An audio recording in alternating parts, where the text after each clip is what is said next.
लेकिन एक्सीडेंट में मौत हो रही है। एज ग्रुप वह है जो कोविड महामारी में सबसे कम इन्फेक्ट हुआ था, वह इस मामले में सर्वाधिक एक्सीडेंट से मर रही हैं। 21,227 मौतें 2021 में सड़क दुर्घटना में उत्तर प्रदेश के अंदर हुए हैं। इसका कारण ओवर स्पीडिंग भी है और इसके साथ ही ब्लैक स्पॉट भी इसके मुख्य कारण है। डग्गा मार जो बसेज हैं वह भी उसके कारण हैं। सड़क के किनारे बेतरतीब चल रहे टैक्सी स्टैंड, बस स्टैंड और जो वहां पर लोगों ने तमाम प्रकार के अवैध पार्किंग स्थल बना दिए गए हैं, यह भी है। और शहरी क्षेत्रों में या नगरीय क्षेत्रों में या सड़क के किनारे जो बस्तियां हैं वहां पर अतिक्रमण भी इसका कारण है। इसलिए संयुक्त रूप से इस पूरे कार्यक्रम को केवल परिवहन विभाग का कार्यक्रम नहीं है, हमने इसलिए गृह विभाग को इसकी ओवरऑल मॉनिटरिंग करने की जिम्मेदारी दी है। गृह विभाग पीए सिस्टम के साथ साथ ट्रैफिक पुलिस को भी ठीक करेगा। ट्रैफिक पुलिस के साथ ही हमारे यहां अगर कोई अवैध रूप से वाहन सड़क के किनारे खड़ा कर रहा है किया है तो वहां पे क्रेन जाकर के उस वाहन को सीज करने और उसके खिलाफ कार्रवाई करने के लिए भी हम लोग सेकंड उसमें आगे कार्रवाई आगे बढ़ाएंगे। परिवहन विभाग की जिम्मेदारी इसमें बहुत महत्वपूर्ण हो जाती है। आपने भी गाजियाबाद की दुखद घटना देखी होगी जिसमें स्कूली बस से एक बच्चे का सिर बाहर होने के बाद 11 वर्ष के उस बच्चे की दुखद मृत्यु होती है। दुखद मृत्यु के बाद जब बस का फिटनेस के कागज मांगेगा तो उसकी फिटनेस ही नहीं थी। ये परिवहन विभाग की पहले प्राथमिक जिम्मेदारी थी कि हर एक बसेज का स्कूल कॉलेजेस खुलने के पहले हम सुनिश्चित करें कि उनके पास अपने वाहनों की फिटनेस सुनिश्चित हो। लापरवाही हुई, उसमें जवाबदेही भी तय की गई। परिवहन विभाग को इस बात को सुनिश्चित करना होगा कि सभी प्रकार के बसेज का, ये स्कूली बसेज हों, प्राइवेट में कॉन्ट्रैक्ट कैरिज में चलने वाली बसेज हों या फिर परिवहन विभाग के साथ संबद्ध बसेज हों या फिर उत्तर प्रदेश परिवहन निगम के द्वारा संचालित वाहन हो या ट्रक हो, 4 व्हीलर हो, 2 व्हीलर हो, इनको नियमित रूप से इनकी चेकिंग करना और ट्रैफिक के नियमों का पालन करवाने की व्यवस्था इनसे सुनिश्चित करना, यह परिवहन विभाग सुनिश्चित करें। उनकी जो फील्ड में तैनात जो भी उनके अधिकारीगण हैं वे इसको सुनिश्चित करवाएं। पुलिस की मदद भी लें, ट्रैफिक पुलिस की मदद भी करें। ओवरलोडिंग को रोकना, सड़क के किनारे कोई ट्रक कोई बस अवैध रूप से पार्किंग न करें और सभी जिलाधिकारी और पुलिस अधीक्षक इस बात को सुनिश्चित कर लें। उप जिलाधिकारीगण भी और डिप्टी एसपी भी इस वीडियो कॉन्फ्रेंसिंग के साथ जुड़े होंगे। वे इस बात को नोट करेंगे किसी भी सड़क पर, वह हाईवे हो, स्टेट हाईवे हो, एक्सप्रेसवे हो, जिला मार्ग हो, नगरीय चौराहा हो या कोई भी अन्य स्थल हो, अवैध bus stand, taxi stand, 3 wheeler stand, rickshaw stand या कोई भी इस प्रकार की अवैध गतिविधि नहीं चलनी चाहिए। स्टैंड का मतलब सड़क के किनारे उसके पास पर्याप्त मात्रा में पार्किंग का स्पेस हो, वहां आने वाले यात्रियों के लिए कुछ बुनियादी सुविधाएं हो, महिलाओं के लिए, पुरुषों के लिए टॉयलेट हो, पेयजल की सुविधा हो, बैठने की व्यवस्था हो, तो कोई व्यक्ति स्टैंड के नाम पर तब वहां पर प्रशासन से अनुमति लेकर के तब तो स्टैंड की फीस वसूल कर सकता है। लेकिन अगर सड़क पर कोई करता है तो उस पर अवैध रूप से संचालित इस प्रकार के सभी वो अगले 24 घंटे के अंदर बंद होने चाहिए। बंद होने के साथ ही हमें सुनिश्चित करें कि अगर कोई व्यक्ति इस तरीके के उसको करने का अभ्यस्त है तो उसमें एफआईआर लॉन्च करके, गैंगस्टर के अंदर एफआईआर लॉन्च करके उसमें फिर हमें उसकी पूरी संपत्ति को जब्त करना चाहिए। उसने इस प्रकार के अवैध वसूली से जो पैसा कमाया है वह राजकोष में वो पैसा आना चाहिए। इसकी कार्रवाई हमारी आगे बढ़ जानी चाहिए। इसलिए अवैध रूप से स्टैंड नहीं चलेंगे। लखनऊ अगर हम अयोध्या की ओर से आते हैं या बाराबंकी की ओर से आते हैं या कानपुर की ओर से आते हैं, कई कई किलोमीटर तक हम लोग देखते हैं ट्रक्स खड़े हैं, हाईवे के किनारे क्यों खड़े हैं? बहुत बार एक्सीडेंट के कारण भी बनते हैं ये। सड़क के किनारे कोई वाहन खड़ा नहीं होगा। नियमित पेट्रोलिंग करना, परिवहन विभाग और गृह विभाग इस बात को सुनिश्चित करेंगे, पेट्रोलिंग सुनिश्चित करते हुए सड़क के किनारे कोई भी इस प्रकार के वाहन खड़े नहीं होंगे, उनके लिए पार्किंग का स्पेस उपलब्ध करवाइए, अन्यथा वो सड़क पर चलते रहें। ढाबा भी अगर पार्किंग के लिए स्पेस नहीं है तो ढाबा को भी, इस प्रकार के अवैध ढाबों को भी आप सड़क के किनारे से हटाएंगे। एक्सप्रेस हाईवे हो, पीडब्ल्यूडी से जुड़े हुए मार्ग हो, नगर विकास से जुड़े हुए हो या किसी भी अन्य विभाग से जुड़े हुए मार्ग हो, अवैध अतिक्रमण इनमें से सब जगह हट जाना चाहिए। हर हाल में हम इस बात को सुनिश्चित करें, ये सभी संबंधित विभाग इसके साथ जुड़ेंगे। मुझे आश्चर्य होता है कि बच्चों को पहले स्कूलों में ट्रैफिक के नियमों के बारे में जानकारी बताई जाती थी। आज ये सभी चीजें पाठ्यक्रम से एक प्रकार से नदारद सी हो चुकी हैं। मैंने प्राथमिक शिक्षा, माध्यमिक शिक्षा, उच्च शिक्षा, इन सभी से मैंने कहा था कि हर जनपद में प्रधानाचार्यों की ट्रेनिंग का एक कार्यक्रम,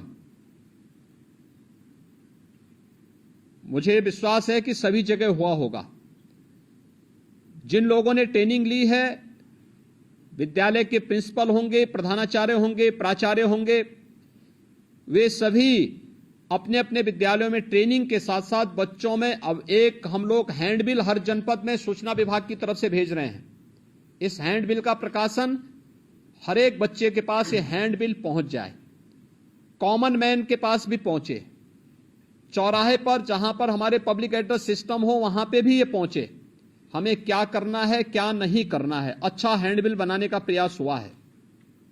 बच्चों को बताने की व्यवस्था, उनको स्कूल में बताना, हम सड़क पे चल रहे हैं, हमें कैसे चलना, पैदल चल रहे हैं, कहां से हमें सड़क क्रॉस करनी है, हम टू व्हीलर में जा रहे हैं, हमें किन नियमों का पालन करना है, हम फोर व्हीलर में चल रहे हैं, हमें किन नियमों का पालन करना है, हमें टू व्हीलर, फोर व्हीलर या सड़क पे चलते समय मोबाइल फोन या ईयरफोन का इस्तेमाल करना है नहीं करना है, इसके लिए क्या सावधानी बरतनी है। ये सभी चीजें सामान्य जानकारी है। इन सभी सामान्य जानकारियों को अगर हम स्कूली बच्चों को देंगे तो वे बच्चे अपने घर में अपने अभिभावक को भी बताने में थोड़ा सफल हो सकते हैं, बता सकते हैं। और हर एक स्कूल कॉलेजेस में इस प्रकार की डिबेट भी होनी चाहिए, कार्यक्रम भी होने चाहिए।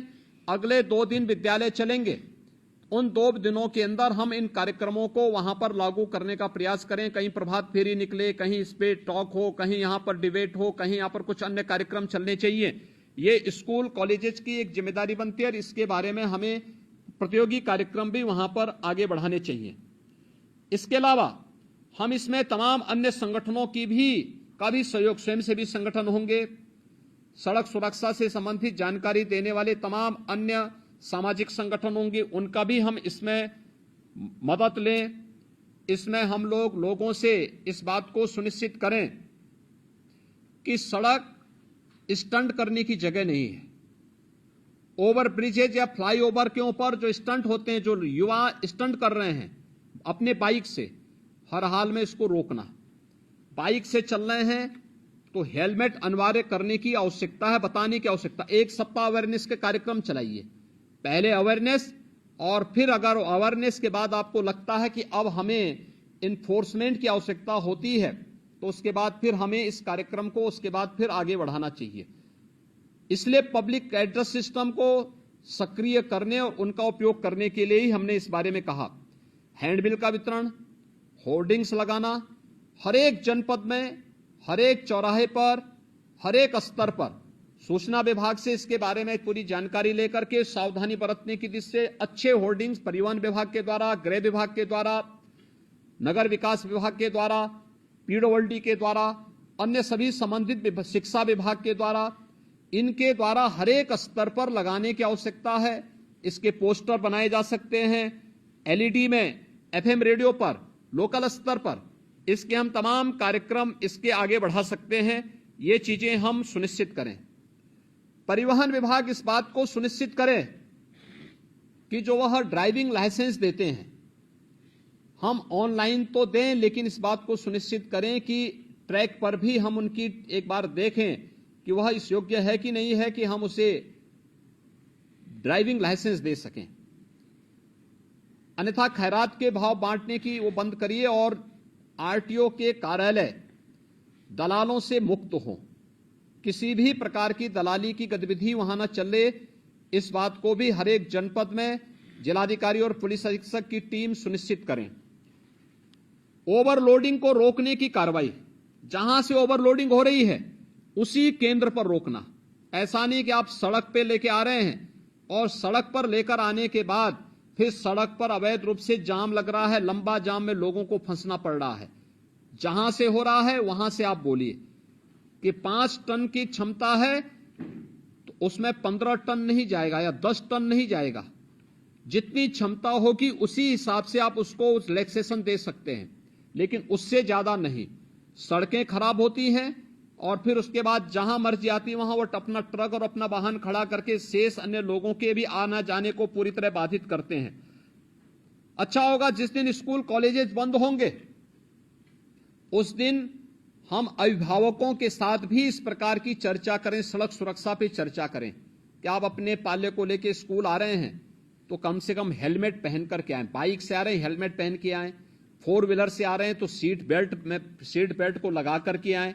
बच्चे को सड़क सुरक्षा के बारे में, कहां से सड़क क्रॉस करनी है इसके बारे में जानकारी दें। ऐसा नहीं कि कहीं भी वो क्रॉस कर रहा है और बिना देखे चल रहा है, चपेटे में आएगा तो उसके बाद फिर बोलने की आवश्यकता नहीं। इन चीजों को हम उसके बारे में देखें। सड़क सुधार से संबंधित जो अन्य मामले हैं जिसमें लोक पीडब्ल्यूडी का है, एनएच का है, एनएचईआई है, यूपीडा है, ईडा है, इसमें ब्लैक स्पॉट को सुधारने की कार्रवाई। ब्लैक स्पॉट के बारे में हम लगातार कहते रहे हैं। साइनेजेज कहां पे हमें लगाने हैं? पहले सड़कों पर वाहन कम थे, हर एक जगह लगाया जाता था। आगे अंधा मोड़ है, आगे पुल है, आगे स्कूल है, आगे हॉस्पिटल है, आगे सभी साइनेजेस हट चुके हैं। इसको फिर सभी संबंधित विभाग अपने अपने उसमें सुनिश्चित करें। आगे बाजार है, ये सभी चीजें लगनी चाहिए। स्पीड कितनी होनी चाहिए, स्पीड लिमिट भी उसमें लिखें। हमें तय करना होगा कि कोई भी ओवर स्पीडिंग न हो, इसके कारण किसी की गति सीमा के बारे में हम सुनिश्चित करें। अवैध ढाबों के बारे में हम सुनिश्चित कर लें।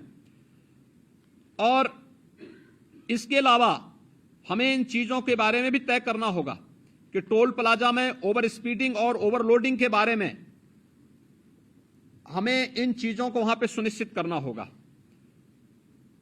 ब्रेथ एनालाइजर को भी उपयोग करके चालकों के परीक्षण की कार्रवाई को करना। खनन विभाग के साथ मिलकर के हमें जनपद के अंदर इल्लीगल माइनिंग को रोकना और इल्लीगल माइनिंग के साथ साथ ओवरलोडिंग को भी उसके साथ रोकना है। जिलाधिकारी, पुलिस अधीक्षक माइनिंग विभाग के साथ मिलकर के इसको सुनिश्चित करेंगे हर जनपद में कि इल्लीगल माइनिंग भी नहीं होनी है और ओवरलोडिंग भी रोकना है। पहले अवेयरनेस के कार्यक्रम करें और वहां पे उसके पहले जहां से शुरू हो रहा वहीं से आप इस कार्यक्रम को शुरू कर देंगे। सड़कें अपने आप साफ सुथरी दिखाई देंगी। इसके अलावा स्वास्थ्य विभाग की भी इसमें बड़ी भूमिका होनी है। स्वास्थ्य विभाग एम्बुलेंस की सेवा, जैसे एक्सप्रेस हाईवे पर यमुना एक्सप्रेस वे है, Agra Lucknow express way, Purvanchal express way, इन सभी पर अतिरिक्त एम्बुलेंस इन विभागों ने भी दी है और स्वास्थ्य विभाग भी इसके साथ सुनिश्चित करें, जिससे रिस्पांस टाइम को कम करना। गोल्डन आवर के अंदर ही व्यक्ति को अगर दुर्भाग्य से कहीं कोई एक्सीडेंट हो गया है, उसे हम ट्रामा सेंटर या किसी उच्च हायर सेंटर में पहुंचा करके उसके जीवन को बचाने की कार्रवाई वहां पे सुनिश्चित कर सकें। ट्रेन्ड मैन पावर, हेल्थ विभाग को मैंने कहा था, इन सभी एक्सप्रेस हाईवे से जुड़े हुए विभागों को ही मैंने कहा था कि वे इस चीज को सुनिश्चित करें। एनएचईआई भी इसके साथ जुड़े, कैसे इस कार्यक्रम को हम आगे बढ़ा सकते हैं, इन चीजों को सुनिश्चित करें। अवैध पार्किंग के बारे में हमें इस पर अवश्य विचार करना होगा। अब हम लोग आते हैं खासतौर पर 734 जो नगर निकाय हैं देखिए, नगर निकायों पर शासन पैसा देता है। नगर निकायों को कैसे आप आत्मनिर्भर बना सकते हैं, इसके बारे में नगर विकास विभाग ने कुछ कार्रवाई प्रारंभ की है। सभी ईओ और प्रत्येक नगर पंचायत, नगर पालिका और नगर निगम के साथ जिला प्रशासन कोई नोडल अधिकारी दे करके सुनिश्चित करें कि शासन के द्वारा जो आदेश दिए गए हैं उसका पालन सुनिश्चित करवाना, उसकी इनकम को बढ़ाने की कार्रवाई करना, उन्हें आत्मनिर्भरता की ओर ले जाना। हर एक नगर निकाय आत्मनिर्भर हो सकता है, प्रयास हो। वर्षों से जमे हुए बाबुओं को थोड़ा इधर उधर भी हटाइए, जंग लग चुकी है उन पे, और जंग अपने आप हटेगी। इसलिए उसको आप ठीक कर देंगे तो उसको स्थानीय स्तर पर इस कार्रवाई को करना। अवैध स्टैंड जितने भी होंगे इसको हटाने की कार्रवाई एक अगले 24 घंटे के अंदर अवैध स्टैंड तो हम हर हाल में हटा दें। कहीं भी अवैध स्टैंड नहीं चलने चाहिए, कहीं भी, हाईवे पर, एक्सप्रेसवे पर, स्टेट हाईवे पर, नगर निकाय के अंदर कहीं भी नहीं चलने चाहिए। किसी जिला मार्ग पर कहीं भी न चले, इस बात को हम सुनिश्चित करें। और जहां चलने हैं उसके लिए स्पेस उपलब्ध कराइए। आपके द्वारा उसको नोटिफाई किया जाए, बाकायदा उसको ऑप्शन निकाले जाएं, और फिर वहां पे अच्छे लोगों को, माफिया प्रवृत्ति के किसी भी व्यक्ति को किसी भी ठेका पट्टे के साथ मत जुड़ने दीजिए। एक भी माफिया जुड़ेगा उसका पूरा गैंग फिर वहां पर अनैतिक और अवैध गतिविधियों का अड्डा बना देगा। हर एक माफिया की कमर तोड़ डालिए। कोई भी अवैध और अनैतिक गतिविधि उसको मत संचालित करने दीजिए। उसकी आर्थिक स्थिति अगर मजबूत होगी तो आपका जीना हराम कर देगा। उसकी आर्थिक गतिविधि को पूरी तरह ब्लॉक कर देना। और ये जितने भी अवैध स्टैंड चल रहे हैं, डग्गा मार बसें चल रही हैं, ओवर लोडिंग के कार्य चल रहा है, इसमें माफिया ग्रुप अभी भी हावी है। इसको रोकना, हर एक हाल में रोकना। मंत्री समूह जून प्रथम सप्ताह में हर जनपद में जाएगा। फिर से मैं भी हर जनपद में जाऊंगा। मेरे पास भी अनेक हर जनपद की रिपोर्ट प्रतिदिन आती है। उस समय मेरे पास किसी भी जनपद से कोई नकारात्मक रिपोर्ट नहीं दिखनी चाहिए, और इस बात को सुनिश्चित करना है। दूसरा, नगरीय क्षेत्रों में निराश्रित गोवंश या आवारा कुत्तों को संरक्षित करके सड़क से बाहर करना, यह नगर निकाय की प्राथमिक जिम्मेदारियों में आती है। नगर निकायों ने अपनी जिम्मेदारी नहीं समझी है और इसको समझना होगा। सड़कों पर गोवंश न रहे, इसके लिए कान्हा ओपन की व्यवस्था करना हो, पीपीपी मोड पर कोई कार्यक्रम चलाना हो। जितने भी आवारा कुत्ते हैं, सड़कों पर घूमते हैं, अन्य उसके बारे में व्यवस्था देना। हम ये भी सुनिश्चित करें कि तमाम लोग घर में भी अपना पालतू कुत्ता रखते हैं। हम सुनिश्चित करें कि वे साफ सफाई की व्यवस्था करके रखें और उन्हें सड़कों पर टहलाने के लिए ले जाकर के सड़कों पर गंदगी न पैदा करवाएं, और आवश्यकता पड़ती तो उनका रजिस्ट्रेशन सुनिश्चित कराएं। उन पर निश्चित एक समय सीमा के अंदर उन्हें वैक्सीनेट किया है कि नहीं किया, यह भी सुनिश्चित करवाना। ये सभी चीजें हमें इसके साथ जोड़नी पड़ेगी। नगरीय क्षेत्रों में स्ट्रीट लाइट की व्यवस्था ठीक करना, समय पे स्ट्रीट लाइट जुड़े, ऑटो मोड पर रहे, सुबह होते ही अपने आप बंद हो, एक ऑटो मोड पर उसको चलाएं, और साफ सफाई की व्यवस्था सुनिश्चित करना। नगरीय क्षेत्रों में यह साफ सफाई दिखनी चाहिए, पॉलीथीन फ्री होना चाहिए, कोई पॉलीथीन का उपयोग न हो। आधी समस्या मुझे याद है, जब प्लास्टिक लोग उपयोग करते थे, किसी भी नगर में हम सफाई कितनी भी कर लें, हवा का एक झोंका आता था, उतना ही कचरा फिर से दिखाई देने लगता था। प्लास्टिक फ्री होने के बाद सड़कें अब साफ सफाई दिखने लग गई हैं। लेकिन जहां पे प्लास्टिक को अभी भी बैन नहीं किया गया है, वहीं पर यह समस्या आती है, कचरे की समस्या वहीं आती है, गंदगी की समस्या वहीं आती है। प्लास्टिक हर हाल में बैन किया गया है, उसको कतई आप लोग अलाउ मत होने दीजिए। हर नगर निकाय वहां का जिस उप जिलाधिकारी के अधीन आ रहा है, वो उप जिलाधिकारी, वहां के डिप्टी एसपी, जिलाधिकारी और पुलिस अधीक्षक इस बात को सुनिश्चित करेंगे कि इसको हम लोग किसी भी स्थिति में वहां पे नहीं चलने देंगे और उसको वहां से हटाएं और साफ सफाई की व्यवस्था सुनिश्चित करें। आईटीएमएस 17 के 17 नगर निकाय जो नगर निगम हमारे हैं, इसमें आईटीएमएस 10 में स्मार्ट सिटी मिशन के अंतर्गत है तो बन चुका है या बन रहा है। से 7 में राज्य सरकार, राज्य शासन की ओर से, नगर विकास की ओर से आईटीएमएस बनना है। आईटीएमएस को सेफ सिटी के साथ जोड़ना, गृह विभाग के साथ जोड़ना और सभी नगर 17 के 17 नगर निगमों के साथ साथ नोएडा, ग्रेटर नोएडा में भी हम इसको सुनिश्चित करवा लें कि इसको हम सेफ सिटी के साथ जोड़ेंगे और सेफ सिटी मिशन के अंतर्गत हम इस कार्यक्रम को आगे बढ़ाएंगे। हम जो सिटी के अंदर होर्डिंग लगाते हैं, बेतरतीब होर्डिंग बंद करवाइए।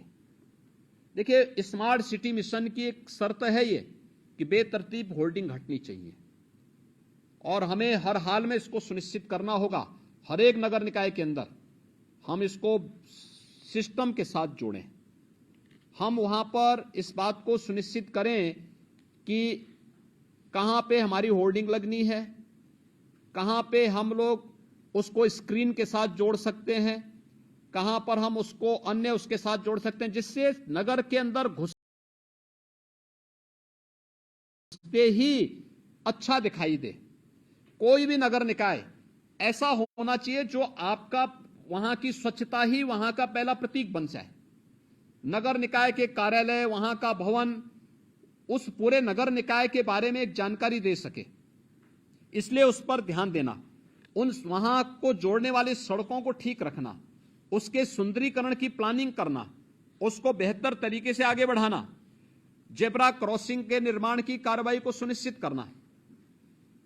पूरे स्टेट के अंदर हमें सुनिश्चित करें और खासतौर पर नगर निकाय के अंदर उससे जुड़े हुए अन्य मार्गों पर भी कि जो हमारे स्पीड ब्रेकर बनते हैं सड़कों पर, ये कमर तोड़ू न बनाएं, ये टेबल टॉप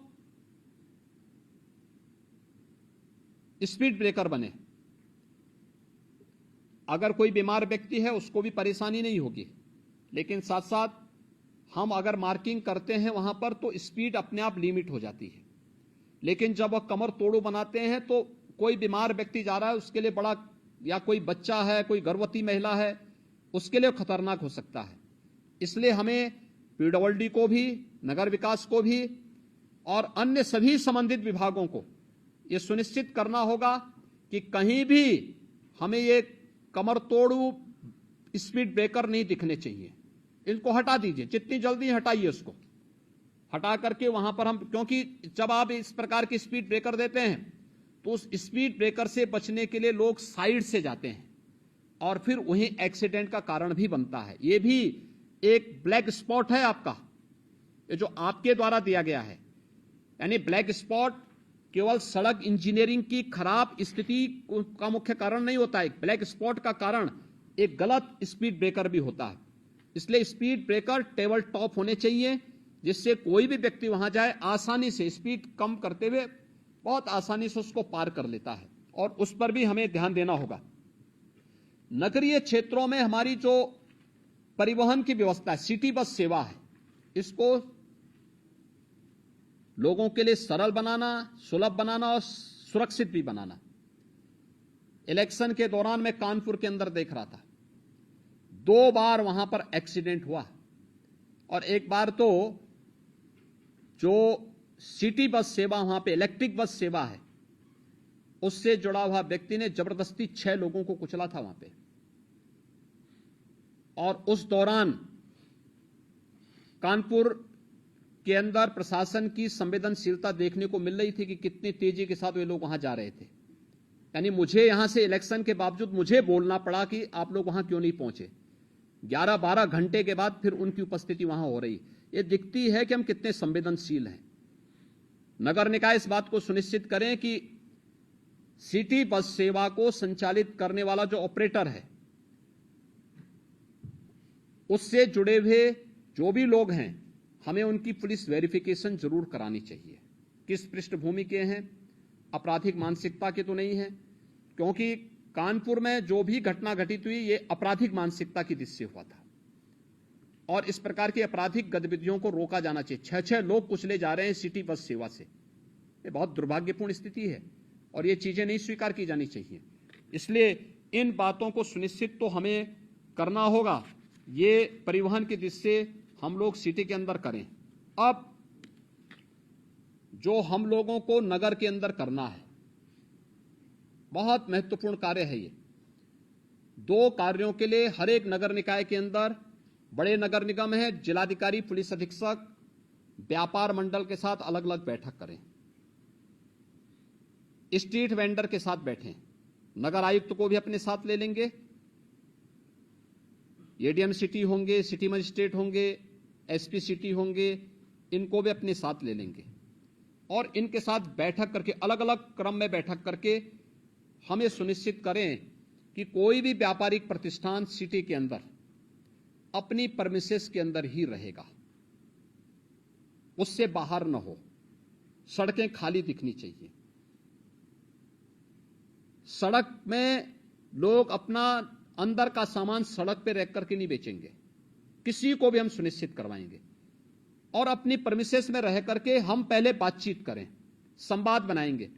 इस संवाद के दौरान हमें इस बात के लिए भी उनको तैयार करना होगा। 2 चीजें हो सकती हैं, हर एक क्षेत्र में अलग अलग व्यापार मंडल होते हैं, उनको भी विश्वास में लीजिए, उनके साथ बैठना, संवाद बनाना और उनसे 2 अनुरोध करना। एक, सुरक्षा के बारे में, रात्रि के लिए अगर गार्ड वे लोग भी रख सकें, वे 500-600 दुकानें हैं, अगर वे लोग महीने में 100-100 रुपया भी जमा करेंगे तो 500 रुपये में एक बड़ी राशि खड़ी हो सकती है। 2 गार्ड वे लोग रात्रि के लिए खड़ी कर सकते हैं और उनको पुलिस से वेरिफिकेशन अगर आप करा देंगे, पुलिस के साथ उनकी तालमेल होगी तो रात्रि के लिए। दूसरा, सीसीटीवी कैमरा, बड़े प्रतिष्ठान में सीसीटीवी कैमरा लगाना,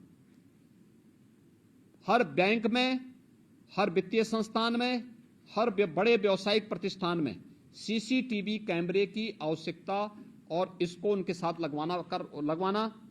दूसरा, व्यापारिक गतिविधि अपने परमिसेस के अंदर ही होगा, बाहर सड़क पे नहीं। सड़क में सामान फेंक करके, फैला करके लोग जो बेचते हैं, इसको हर हाल में अगले 1 सप्ताह के अंदर हमें इसे समेटना होगा और वे अपने परमिसेस के अंदर करेंगे।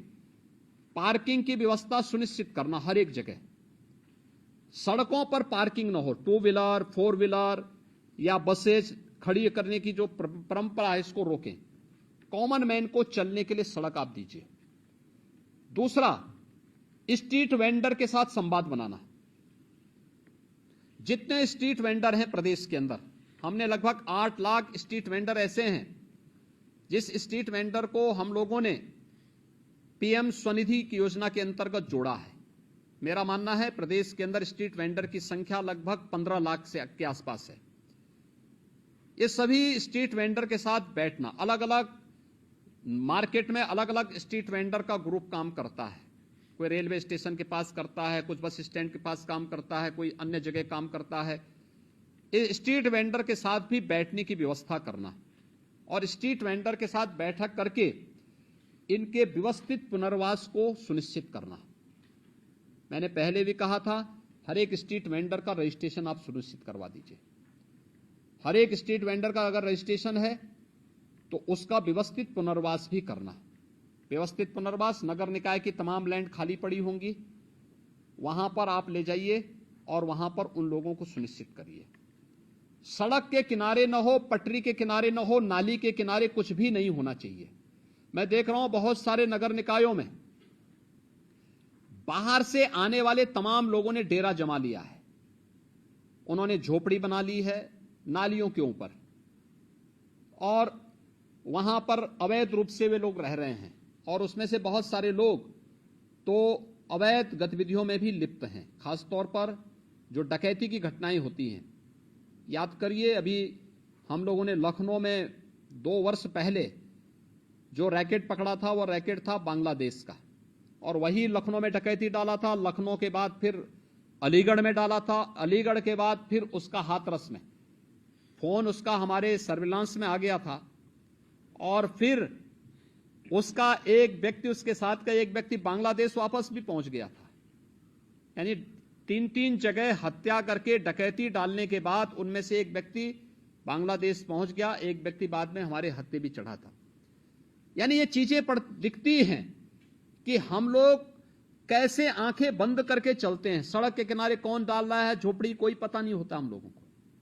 लोकल स्तर पर जवाबदेही सुनिश्चित करें, नगर निकाय अपना एक अधिकारी तैनात करें और पुलिस की जो लोकल पुलिस है, लोकल थाना, उसकी जवाबदेही सुनिश्चित करें। एक बार अतिक्रमण हट गया है, व्यवस्थित पुनर्वास हो गया, दोबारा अगर कोई झोपड़ी डाल रहा है, दोबारा कोई वहां पे अतिक्रमण कर रहा है, उसी समय उसके खिलाफ कार्रवाई सुनिश्चित करिए। जो व्यक्ति पुलिस का हो, नगर निकाय का हो, उस क्षेत्र में स्वच्छता के साथ जुड़ा होगा या उस क्षेत्र का इंस्पेक्टर होगा, कोई तो सुपरवाइजर होगा, कोई तो होगा। ऐसा तो है नहीं कि नगर निकाय इतना बड़ा उसके पास मैन पावर है और उसका कोई व्यक्ति सुपरविजन करने वाला नहीं है। यह हम सुनिश्चित करें कि कोई भी व्यक्ति फिर से वहां पर वो न करने पाए। ये अवैध गतिविधियों का केंद्र बिंदु नगर निकाय के किनारे, सड़क के किनारे झोपड़ी डाल करके दिन भर वहां पर लोग अपनी तमाम गतिविधियों को संचालित कर रहे हैं, ये कतई नहीं हो सकता। और संवाद बना करके, जो पहले से चले आ रहे स्ट्रीट वेंडर हैं, संवाद बनाइए और फिर उनको 2-3-4 स्थान दिखाइए। तमाम स्पेस हैं आपके पास, उन स्पेस में से किसी एक जगह व्यवस्थित पुनर्वास करिए। उनके लिए छोटे छोटे अगर आप लोग वहां पे दुकानें बना सकते हैं, कुछ अच्छे मॉडल खड़ा कर सकते हैं, उनको एक निश्चित किराए के साथ, महीने में आप 50 रुपए 100 रुपए, नगर निकाय की इनकम भी बढ़ेगी, सफाई कर्मी दे दीजिए और वे व्यवस्थित रूप से वहां बसेंगे। सब्जी मंडी है या कोई भी इस प्रकार की मंडी है, उसको भी व्यवस्थित रूप से करना, सफाई के साथ जोड़ना, एक सिस्टम के साथ जोड़ना, अपनी परमिसेस में ही उसकी अनुमति देना। कहीं ट्रांसपोर्ट नगर है, ट्रांसपोर्ट नगर जहां है वहीं से ट्रांसपोर्ट की गतिविधि हो। सिटी के अंदर कब आना है, कब उन्हें अपलोड करना है, कब डाउनलोड करना है, इन सभी चीजों को एक निश्चय उसके साथ आप बना करके तय करें और संवाद बना करके तय करें। व्यापार मंडल को विश्वास में लीजिए, चैंबर ऑफ इंडस्ट्रीज को लीजिए, चैंबर ऑफ ट्रेडर्स को विश्वास में लीजिए, स्ट्रीट वेंडर को व्यवस्थित पुनर्वास के लिए उनको विश्वास में लीजिए। और देखना चाहिए कि अगले 15 दिन के अंदर प्रदेश के अंदर कोई भी नगर निकाय के अंदर हम जाएं, कोई माननीय मंत्री जाएं, तो साफ सुथरा दिखना चाहिए, एक सिस्टम दिखना चाहिए, स्वतःस्फूर्त भाव के साथ गतिविधियां चलती हुई दिखाई देनी चाहिए। स्मार्ट सिटी के पीछे प्रधानमंत्री जी की जो मंशा है कि हमारी सिटी कैसे दिखनी चाहिए, उस प्रकार की मंशा को आप वहां पे पूरा कर सकते हैं। और इसको लागू करने के लिए आज मैंने ये वीडियो कॉन्फ्रेंसिंग में आप सबको बुलाया है और इसमें हर एक स्तर के अधिकारी की जवाबदेही सुनिश्चित होगी, इस बात को सुनिश्चित करेंगे। एक जो मामला मेरे पास आ रहा है जो बहुत गंभीर मामला है, इसको आप सुनिश्चित करेंगे।